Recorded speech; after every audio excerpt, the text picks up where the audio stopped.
तर विद्यार्थी मित्रांनो, बृहन्मुंबई महानगरपालिका यांच्याकडून ही भरतीची जाहिरात निघालेली आहे। तर या भरतीची संपूर्ण माहिती आपण या व्हिडिओमध्ये पाहणार आहोत। तर हा व्हिडिओ तुम्ही शेवटपर्यंत पहा।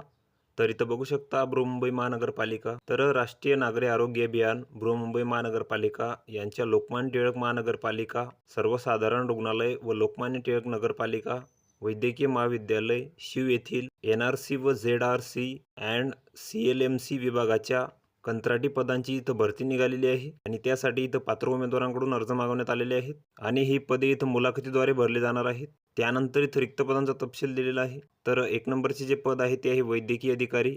तर यासाठी इथं 1 जागा आहे आणि यासाठी तुम्हाला MBBS किंवा DCH किंवा MD असल्यास तुम्हाला इथं प्राधान्य राहणार आहे। तसेच तुम्हाला राष्ट्रीय आरोग्य कार्यक्रमाच्या कामाचा अनुभव असल्यास तुम्हाला इथं प्राधान्य मिळणार आहे। त्यानंतर या पदासाठी तुम्हाला वेतन मिळणार आहे, तर ते तुम्हाला इथं 60,000 रुपये मिळेल। त्यानंतरचे पद आहे सार्वजनिक आरोग्य परिचारिका स्टाफ नर्स। तर यासाठी इथं 2 जागा आहेत। यासाठी तुम्हाला GNM किंवा BSc नर्सिंग लागेल आणि अनुभव असल्यास तुम्हाला इथं प्राधान्य मिळणार आहे। त्यानंतर इथं कास्टनुसार जागा दिलेल्या आहेत आणि या पदासाठी जे तुम्हाला वेतन आहे तर ते तुम्हाला इथं 20,000 रुपये मिळेल। त्यानंतरचे पद आहे परिचर सपोर्ट स्टाफ। तर यासाठी इथं 1 जागा आहे। यासाठी तुम्हाला 10वी उत्तीर्ण लागणार आहे, तसेच तुम्हाला इथं कामाचा अनुभव असल्यास प्राधान्य मिळणार आहे। त्यानंतर या पदासाठी जे तुम्हाला वेतन मिळणार आहे तर ते तुम्हाला इथं 15,500 मिळणार आहे। त्यानंतरचे पद आहे सुपरवायझर कम ट्रेनर। तर यासाठी इथं 1 जागा आहे।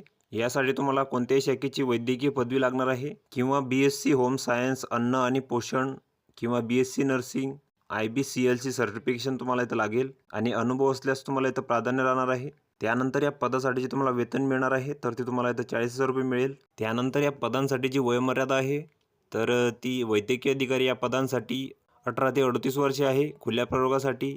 तसेच मागास प्रवर्गासाठी इथं 60 वर्षापर्यंत आहे आणि उर्वरित पदांसाठी जी वयोमर्यादा आहे तर ती 18 ते 38 वर्षापर्यंत आहे खुल्या प्रवर्गासाठी आणि मागास प्रवर्गासाठी इथं 43 वर्षापर्यंत आहे। त्यानंतर या पदांसाठी काही अटी व शर्ती आहेत। तर वरील जी पदे आहेत तर ती इथं राष्ट्रीय आरोग्य अभियानांतर्गत पूर्णतः कंत्राटी स्वरूपाची आहेत आणि या पदांसाठी तुम्हाला एकत्रित मानधन देण्यात येईल आणि निवड यादीतील जे उमेदवार आहेत तर ती इथं मुलाखतीसाठी पात्र असतील। तसेच उच्च शिक्षण आणि अनुभव असलेल्या उमेदवारांना इथं प्राधान्य दिले जाईल आणि निवड झालेल्या उमेदवारांची जी नियुक्ती आहे तर ती 29 जून 2025 पर्यंत इथं करण्यात येईल आणि या दरम्यान जर तुमची कामगिरी समाधानकारक असेल तरच तुम्हाला इथं पुढील नियुक्ती मिळणार आहे। तर इच्छुक उमेदवारांनी त्यांच्या मूळ कागदपत्रांसह दिनांक 21 ऑगस्ट रोजीपर्यंत त्यांचे जे अर्ज आहेत तर ते इथं सादर करायचे आहेत। अधिष्ठाता लोकमान्य टिळक महानगरपालिका सर्वसाधारण रुग्णालय व लोकमान्य टिळक महानगरपालिका वैद्यकीय महाविद्यालय शीव।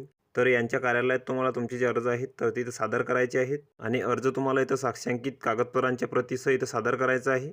त्यानंतर निवड यादीतील पात्र उमेदवारांना इथं मुलाखतीसाठी बोलवण्यात येईल। त्यानंतर हा भरतीसाठीचा अर्ज आहे तर हा संपूर्ण अर्ज तुम्हाला इथं भरून घ्यायचा आहे। इथं तुमचा फोटो चिपकवायचा आहे। त्यानंतर इथं तुमची शैक्षणिक माहिती भरायची आहे, अनुभव असल्यास त्याची तुम्हाला इथं माहिती भरायची आहे। त्यानंतर अर्जासोबत जोडलेली जी कागदपत्रे आहेत तर त्यांची माहिती तुम्हाला इथं द्यायची आहे। त्यानंतर हे लहान कुटुंबाचे प्रमाणपत्र आहे हे पण तुम्हाला इथं भरून घ्यायचे आहे। तर हा संपूर्ण अर्ज तुम्हाला इथं भरून घ्यायचा आहे। यासोबत तुम्हाला तुमच्या कागदपत्रांची इथं साक्षांकित प्रती जोडायची आहेत आणि तुम्हाला तुमचे जे अर्ज आहेत तर ते 21 ऑगस्ट 2024 पर्यंत इथं पाठवायचे आहेत। तर ही संपूर्ण माहिती तुम्ही इथं बघून घ्यायची आहे। हे PDF ची लिंक तुम्हाला डिस्क्रिप्शनमध्ये मिळून जाईल, तुम्ही तिथून ती डाउनलोड करू शकता आणि संपूर्ण माहिती इथं बघू शकता। तर व्हिडिओ कसा वाटला मित्रांनो, व्हिडिओ आवडल्यास लाईक करा, शेअर करा आणि आमच्या चॅनलला सबस्क्राईब करा म्हणजे येणारे व्हिडिओ तुम्हाला सर्वात आधी पाहायला मिळतील। चला तर भेटूया पुढच्या व्हिडिओमध्ये।